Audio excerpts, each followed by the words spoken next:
Hey everyone, Jamie here, and I'm actually out in New Mexico today helping one of the top e-commerce guys, brands, get underway here on Amazon. We've been working on a lot of cool stuff, having some fun with it, helping them rank their products and the stuff that we do here at AMZ Insider. Brandon, can say a quick hello here. Hey, what's going on? How's the ranking stuff going, the Amazon stuff going? It's good, man. Like, we got our products on here, what did we get on, like 2-3 months ago?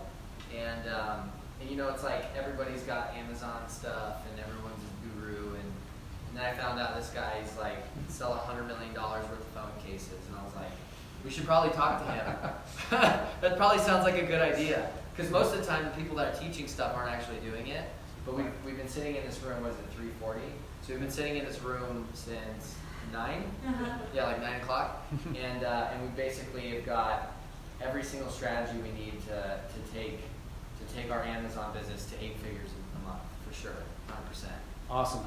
No, not 8, sorry, 7. Seven figures now? Yeah, all right. You're used to talking in 8 figures because he's got his other business. 7 figures a month, yeah, for sure. So it's really exciting. Awesome stuff. What did you tell me? Half e-commerce on the internet's on Amazon, period? Yep. Yeah, so if you sell anything, you should probably do it. Exactly. Good stuff. Cool. Anyways, I'm going to get back to these guys, and they're a great team here. The LadyBoss team here. They're a bunch of rock stars. Check things out with our AMZ insiders, and we'll catch up soon.